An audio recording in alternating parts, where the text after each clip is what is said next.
আসসালামু আলাইকুম ভিউয়ার্স, আমি আফরিন নার্সারি থেকে আশরাফ বলছি। আজকে একজন ভাই এসেছেন, কিছু গাছ সংগ্রহ করলেন।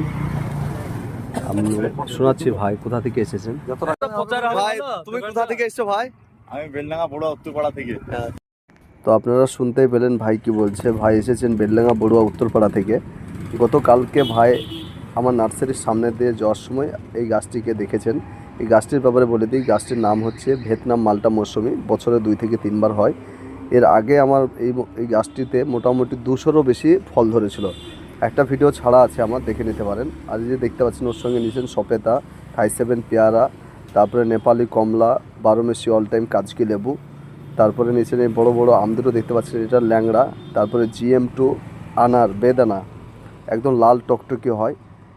এর সঙ্গে আরও ভিতরে অনেক গাছ নিয়েছেন। আর তার সঙ্গে সঙ্গে নিয়েছেন ভার্মি কম্পোস্ট, যেটা গাছে লাগানোর সময় দিলে খুব কাজে আসে। তারপরে শিমকুচি, হাড়গুঁড়ো, লেদার, নিমখোল, এই সমস্ত গাছ ভাই আমার কাছ থেকে সংগ্রহ করেছেন। আর ভিডিও সেরকমভাবে আমার করা হয় না, তার কারণ সব কাস্টমাররা টাইম দেয় না, সেই জন্য করা হয় না। আর দেখতে পেলেন আমার নার্সারি, আফরিন নার্সারি, এখান থেকে ভাই আমার গাছগুলো সংগ্রহ করলেন। তারপরে ভাইয়ের মুখ থেকে শুনে নেবো এখানে দাম কীরকম কি না। তুমি ভাইরাল হয়ে যাবে। ঠিক আছে ভাই, এখানে দাম টাম সব ঠিক আছে তো? দাম ঠিক আছে। আচ্ছা ঠিক আছে ভাই, আচ্ছা ঠিক আছে।